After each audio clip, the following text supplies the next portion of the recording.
हाँ तो दोस्तों करते हैं शुरुआत। आज का हमारा टॉपिक है को precipitation as a precursor to solid state reaction. ठीक है, तो सबसे पहले बात कर लेते हैं को प्रेसिपिटेशन क्या चीज़ है। ठीक है, तो सबसे पहले इसे लिख लेते हैं। ठीक, को प्रेसिपिटेशन PITATION को प्रेसिपिटेशन। ठीक है, अब देखो प्रेसिपिटेशन हमें पता है कि पीपीटी का फॉर्मेशन होना प्रेसिपिटेशन बोलते हैं। ठीक है, को प्रेसिपिटेशन मतलब यानी कि हमारे पास जो दो रिएक्टेंट हैं उन दोनों का एक साथ प्रेसिपिटेट फॉर्म करना। ठीक है, यानी कि दोनों क्या करेंगे, एक साथ पीपीटी फॉर्म करेंगे, उसे हम क्या करते हैं, को प्रेसिपिटेशन बोलते हैं। ठीक है, अब दूसरी बात आ जाती है प्रीकर्सर। ठीक है, दूसरा पॉइंट देख लेते हैं, प्रीकर्सर क्या चीज़ है। ठीक है, PRECURSOR। ठीक है, प्रीकर्सर। ठीक है, प्रीकर्सर प्रीकर्सर हमने क्या देखा है, छोटी क्लासेस में डेफिनेशन देखी हुई है, जैसे हमने उसमें लिखा था, छोटी क्लास में बोलते थे ना। चलो लिख लेते हैं, evaporation is a precursor to condensation. ठीक है, वही चीज़ है evaporation. Evaporation PORATION, evaporation as a precursor CURSOR to, या प्रीकर्सर ऑफ भी लिख सकते हैं। ठीक है, evaporation is precursor of condensation, CONDENSATION condensation. ठीक है, अब इसका मतलब क्या है, देखो कंडेंसेशन करवाने के लिए इवेपोरेशन बहुत इंपॉर्टेंट है। ठीक है, यानी कि जब इवेपोरेशन होगा तभी कंडेंसेशन पॉसिबल है। ठीक है, दोनों इंटर रिलेटेड हैं।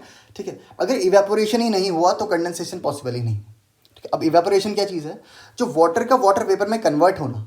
ठीक है, उसे इवेपोरेशन कहते हैं।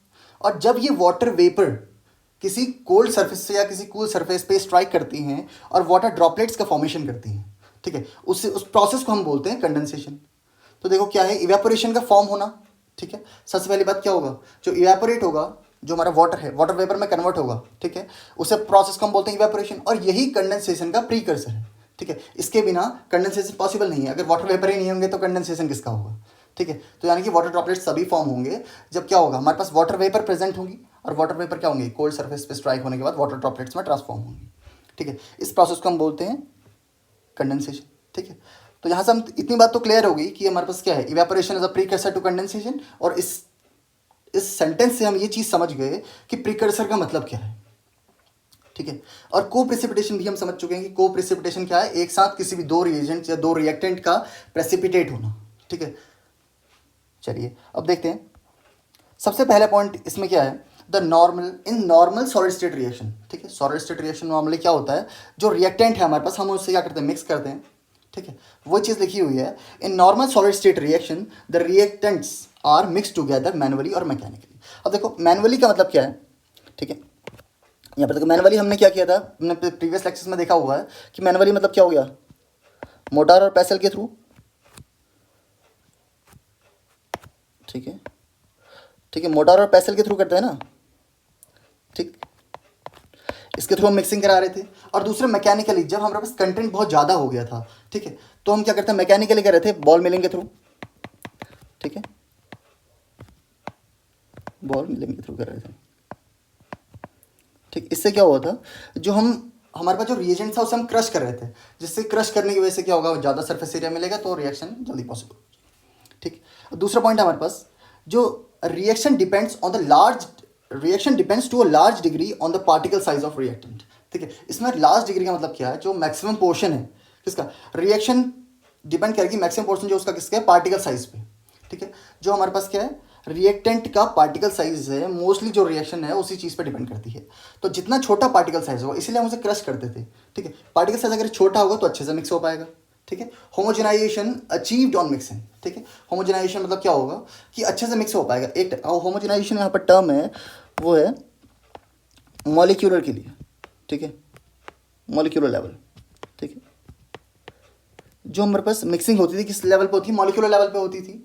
ठीक है, उसी चीज़ को बोला इन्होंने कि जो क्या होगा, पार्टिकल साइज है वो मिक्स होगा, जब मिक्स होगा पार्टिकल साइज बहुत छोटा होगा। ठीक है, किस होगा, एटॉमिक रेंज का होगा, एटॉमिक लेवल का होगा, और उस लेवल पे जो मिक्सिंग होगी उसे हम बोलते हैं homogenisation achieved at molecular level. ठीक है, अब आ जाइए थर्ड पॉइंट देखते हैं। थर्ड पॉइंट क्या है, को precipitation procedure. By co-precipitation procedure, it is possible to obtain a high degree of homogenization together with a small particle size and thereby increase the rate of reaction. ठीक है, क्या होगा, rate of reaction increase हो जाएगा, किसकी वजह से, जब हम क्या करेंगे, हाई डिग्री ऑफ होमोजेनाइजेशन। अब यहाँ पर हाई डिग्री ऑफ होमोजेनाइजेशन मतलब है, अब यहाँ पर को प्रिसिपिटेशन में जो होमोजेनाइजेशन होगा किस में होगा, एटॉमिक लेवल पे होगा, ठीक है। को प्रिसिपिटेशन प्रोसीजर में जो क्या होगा, होमोजेनाइजेशन होगा, वो एटॉमिक लेवल पे होगा। लेकिन यहाँ पर हमने देखा था जो बॉल मिलिंग के थ्रू हम करते थे वो कैसा था, मॉलिक्यूलर लेवल पे था, ठीक है। अब जो को प्रिसिपिटेशन में होगा, ठीक है, उसमें क्या होगा, एटॉमिक लेवल पे होगा, बहुत छोटे लेवल पे हो जाएगा। तो अगर छोटे लेवल पे मिक्सिंग होगी तो क्या होगा, रेट ऑफ रिएक्शन और ज़्यादा बढ़ेगा, ठीक है। अच्छे से मिक्सिंग हो पाएगी तो रेट ऑफ रिएक्शन क्या हो जाएगा, हाई हो जाएगा, मतलब रिएक्शन बहुत रैपिडली, बहुत जल्दी हो जाएगी, ठीक है। और दूसरी बात, कम टेम्परेचर पे भी पॉसिबल हो जाएगी, ठीक है। आज ये देख लेते हैं। अब देखिए को प्रिसिपिटेशन का जो प्रोसीजर है, ये इसे हम स्टेप्स भी लिख सकते हैं, ठीक है, स्टेप्स हो गए, ठीक। कैसे हम को प्रिसिपिटेशन फॉर्म करेंगे, ठीक है। अच्छा ये पहले थ्योरी से पहले ना ऐसे ही बता देता हूँ, ठीक है। देखिए सबसे पहले हमने क्या किया, एक बीकर ले लिया, आ जाइए, ठीक है। हमने क्या किया, एक बीकर लिया, ठीक। और इस बीकर में क्या है हमारे पास, हमने इसमें मान लो क्या ले लिया, आयरन का ऑक्सलेट ले लिया, ठीक है। आयरन ऑक्सलेट हम लिख लेते हैं Fe2C डबल होल ट्वाइस और फिर इसका होल थ्राइस, ठीक है। ये क्या हमारे पास Fe का ऑक्सलेट है और इसमें हमने क्या पुट किया है, वाटर प्लस वाटर है, ठीक है।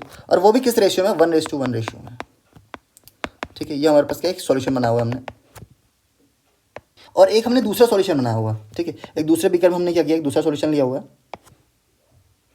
अच्छा एक दूसरा बीकर बनाते हैं, ठीक है। इस दूसरे बीकर में हमारे पास क्या एक दूसरा सॉल्यूशन है और वो सॉल्यूशन हमारे पास जिंक का, ठीक है। इसमें सॉल्यूशन किसका है, जिंक का है, तो इसे भी लिखते हैं ZnCOO होल ट्वाइस,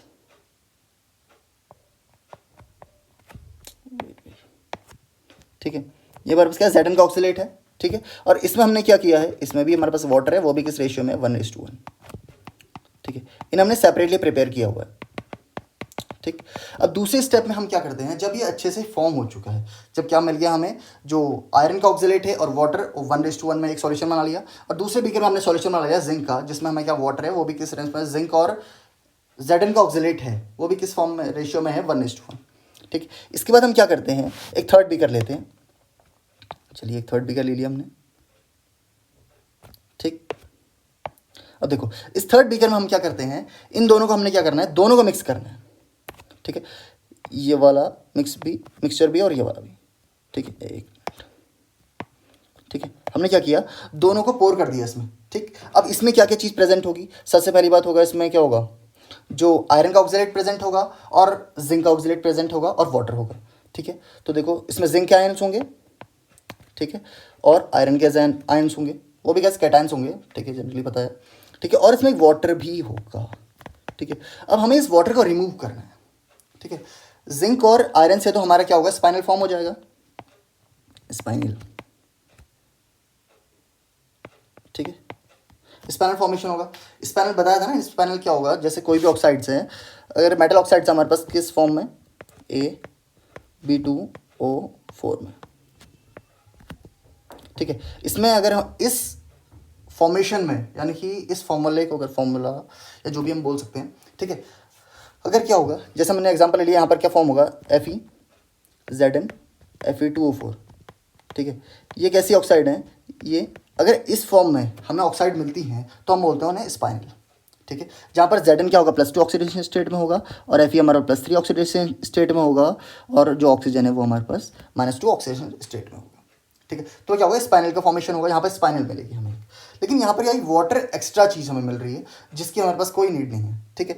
तो हम क्या करते हैं, इसे इवेपोरेट करते हैं, किसे, वाटर को, ठीक है। तो इसके लिए हमें क्या करना पड़ेगा, हम इसमें क्या करते हैं, नीचे से हीट देते हैं, यानी कि नीचे से फायर वगैरह लगा देते हैं, ठीक है। तो इससे अगर हीट मिलती है, इसका टेम्परेचर राइज होता है, टेम्परेचर राइज होने के बाद क्या होता है, इवेपोरेशन प्रोसेस होता है, ठीक है। और जो हमें अब PPT मिलेगा किसका होगा, वो जिंक, और जो सॉल्यूशन मिलेगा, हमें जो सॉलिड सॉल्यूशन मिलेगा, ठीक है, वो होगा जिंक और आयरन का होगा, ठीक है। वो भी किस फॉर्म में होगा, स्पाइनल की फॉर्मेशन होगा, ठीक। अब देखो हम क्या करते हैं, उसके बाद जो हमारा प्रोडक्ट है वो हमें मिल चुका है, अब इसे ही हम बोलते हैं, ये जो रिएक्शन होगी ये कम टेम्परेचर, इसके बाद जब ये मिक्सिंग हो जाएगी ये बहुत लो टेम्परेचर पे भी पॉसिबल है, ठीक है। जैसे इसके इक्वेशन ले लेते हैं, ठीक है। आज ये रिएक्शन लिख लेते हैं, जैसे हमारे पास क्या है, Fe2COO, एक मिनट, ये होल्ड वाइज ठीक है। जैसे हमारे पास क्या Fe टू CO का होल ट्वाइस और ये पूरा होल थ्राइस, ठीक है। ये हमारे पास क्या Fe का ऑक्सीलेट है। अगर ये रिएक्शन करता है, किसके साथ रिएक्ट करता है, Zn के ऑक्सीलेट के साथ, जिसमें होगा Zn C double bond CO whole twice, ठीक है। अगर ये इसके साथ रिएक्ट करता है तो हमें क्या फॉर्म करेगा, एक हमें स्पाइनल मिलेगा। स्पाइनल कैसा होगा, Zn Fe2 Fe2 Zn Fe2O4 का स्पाइनल फॉर्म होगा, ठीक है। हमें मेनली इसी चीज़ से लेना देना है, जो भी हमारा काम है वो है इस स्पाइनल के फॉर्मेशन का, ठीक है। पर इसके साथ बाई प्रोडक्ट भी देख लेते हैं। बाई प्रोडक्ट क्या मिलेंगे इसमें हमें, 4CO मिल जाएगा प्लस क्या मिलेगा 4CO2, ठीक है। ये तो हमारे पास पूरी रिएक्शन है। और ये रिएक्शन अगर हम को प्रिसिपिटेशन का यूज़ नहीं करेंगे तो इससे मतलब हम कह सकते हैं कि 24 आवर्स भी लग सकते हैं, ठीक है। लेकिन विद द हेल्प ऑफ को प्रिसिपिटेशन हम इससे क्या करते हैं, विद इन एन आवर में कंप्लीट कर सकते हैं, ठीक है। तो यानी कि हमारा क्या हो गया, जो ज़्यादा टाइम कंजप्शन हो रहा था, टाइम कंजप्शन रिड्यूस हो गया, किसकी हेल्प से, को प्रिसिपिटेशन की हेल्प से। आइए जो पॉइंट्स है उन्हें की तरफ देख लेते हैं कि पॉइंट्स क्या बोलते हैं, ठीक है। ये सब चीज़ें लिखी हुई हैं, ठीक है। तो देखो सबसे पहला पॉइंट है, oxalate of zinc Zn and iron Fe are dissolve in water in the ratio 1:1 separately, ठीक है। वो चीज़ हमने देखी थी, यहाँ पर Zn यहाँ पर हमने Fe का लिया था और ये वाला हो गया हमारा Zn का, और इसे हमने सेपरेटली प्रिपेयर किया था अलग अलग बीकर्स में, वो भी किसमें 1:1, किसके साथ, वाटर के साथ, ठीक है। अच्छा दूसरा पॉइंट क्या बोलता है, the solution is mixed and heated to evaporate the water, ठीक है। इसलिए बार हमने क्या किया था, जो थर्ड हमारा बीकर था, थर्ड बीकर में हमने क्या किया था, इन दोनों मिक्स किया था, अच्छे से मिक्सिंग हो गई थी, तो फिर इवेपोरेट कर दिया था वाटर को रिमूव करने के लिए, ठीक है। आ जाइए थर्ड पॉइंट क्या है, the oxalate of Zn and Fe are slowly precipitate together, ठीक है। अब क्या होंगे, बहुत हल्के से, ठीक है, स्लोली या ग्रेजुअली क्या होंगे, प्रेसिपिटेट होंगे, ठीक। इसका फोर्थ पॉइंट क्या बोलता है, a fine powder is obtained in the form of solid solution, ठीक है। पाउडर ऑब्टेन हो गया किस फॉर्म में, सॉलिड सॉल्यूशन के, दैट कंटेन्स, जिसमें क्या होंगे, कैटायंस होंगे, उसमें किसके कैटायंस होंगे, Zn के और Fe दोनों के कैटायंस होंगे, mix together at atomic scale, ठीक है। यहाँ पर होमोजेनाइजेशन किस स्केल में है, एटॉमिक स्केल में, बहुत छोटे स्केल में, ठीक है। तो अच्छे से मिक्स हो पाएंगे, ठीक। फिफ्थ पॉइंट क्या बोलता है, the precipitated solid is filtered of and heated in a normal way. अब देखो जो प्रेसिपिटेट है वो क्या होगा, फिल्टर कर लेंगे उसे हम, और फिर हीट करेंगे नॉर्मल वे। अब नॉर्मल वे का मतलब क्या है कि यहाँ पर हमें अब ज़्यादा टेम्परेचर की ज़रूरत नहीं है। जैसे हम क्या कर रहे थे, जब स्पैनल फॉर्म कर रहे थे इसका MgAl2O4 का, ठीक है, तो उसमें क्या था, हमें 1200 डिग्री सेल्सियस से 1500 डिग्री सेल्सियस के बीच का टेम्परेचर चाहिए, ठीक है, तभी वो रिएक्शन पॉसिबल थी, ठीक है। लेकिन यहाँ पर हमें उतना नहीं चाहिए, यहाँ पर 1000 डिग्री सेल्सियस के आसपास में क्या हो जाता है, हमारे पास स्पैनल फॉर्मेशन हो जाती है, ठीक है। लिखा हुआ है एक और चीज़ कि has the reaction occur at appreciable rate, ठीक है। यहाँ पर क्या हो गया, अब रिएक्शन अकर हो चुकी है अप्रिशिएबल रेट में, जिस रेट में हमें चाहिए थी, ठीक। अब देखो क्या सारे प्रोडक्ट, क्या ये सबके लिए एप्लीकेबल है, नहीं, सबके लिए एप्लीकेबल तो नहीं है। हाँ हम देख लेते हैं, जैसे क्रोमाइट्स हो गए, चलो इसे भी लिख लेते हैं। जैसे कि हमारे पास क्रोमाइट्स हो गए, CR या लिख लेता हूँ CHROMITES, क्रोमाइट्स हो गए। और जैसे हमारे पास हो गए फेराइट्स, FERRITES फेराइट्स, ठीक है। अब देखो जिसमें क्या होगा, क्रोमियम होगा उसे हम क्रोमाइट्स बोलेंगे, और जिसमें आयरन होगा उसमें होगा फेराइट्स, ठीक है। जैसे हमारे पास एग्जाम्पल हो गए, छोटे छोटे एग्जाम्पल ले लेते हैं, ठीक है। कॉमन एग्जाम्पल होंगे जो इसमें भी काम हो जाएंगे, इसमें भी जैसे हो गया हमारे पास क्रोमाइट्स का हो गया, जैसे CO Cr2O4, ठीक है, एक स्पैनल ये हो गया। दूसरा अब हम ले सकते हैं Mn मैंगनीज के साथ, Mn Cr2O4 हो गया, ठीक है। ऐसे एक और ले लेते हैं, चलिए Ni निकल के साथ ले लेते हैं Ni Cr2O4, ठीक है। और ऐसे ही फेराइट्स के साथ भी बना सकते हैं, ठीक है।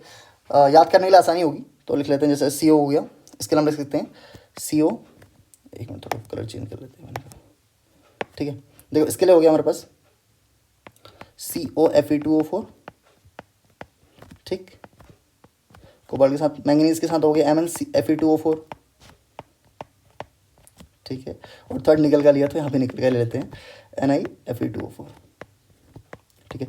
ये सब दोनों फॉर्मेशन करेंगे, ठीक है। ये सारे क्या होंगे हमारे पास, स्पाइनल फॉर्मेशन होगी, ठीक। अब देखो पहली चीज़ हमने देखी थी क्या, रेट ऑफ रिएक्शन इंक्रीज हो गया है, ठीक है। दूसरी बात है लो टेम्परेचर पे भी पॉसिबल है, इसलिए इसकी इंपॉर्टेंस इतनी ज़्यादा है, ठीक। अब इसके लिए भी कुछ स्पेसिफिक कंडीशन है कि क्या क्या चीज़ें होनी चाहिए, ठीक, उससे भी लिख ही लेते हैं, ठीक है। सबसे पहले पॉइंट लिख लेते हैं, आ जाइए कंडीशंस किस ब्लू से लिखे थे, ठीक है। आ जाओ, देखो जो भी हमारे पास रिएक्टेंट्स है ना, वो क्या होनी चाहिए, उनकी सॉल्युबिलिटी सेम होनी चाहिए।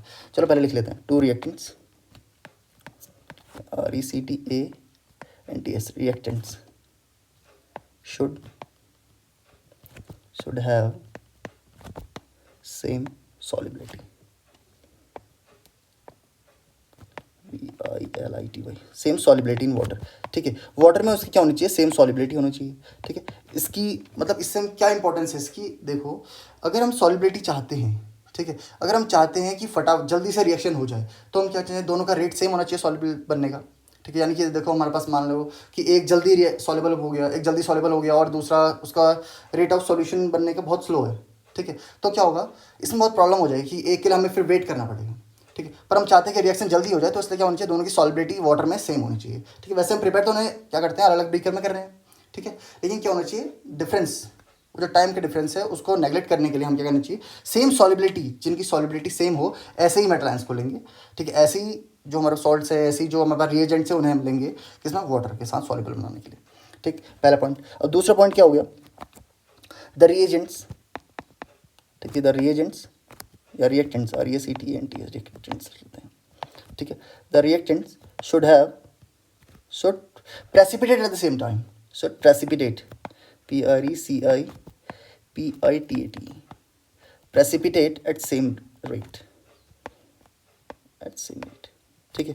इनका प्रेसिपिटेशन होने का या इनका प्रेसिपिटेशन फॉर्म करने का रेट भी क्या होना चाहिए, सेम होना चाहिए, ठीक है। तभी क्या होगा, जब इनका प्रेसिपिटेट होने का या प्रेसिपिटेशन करने का रेट सेम होगा, तब क्या होगा, एक साथ हमें जो स्पैनल मिलेगा वो परफेक्ट स्पैनल मिलेगा, ठीक है।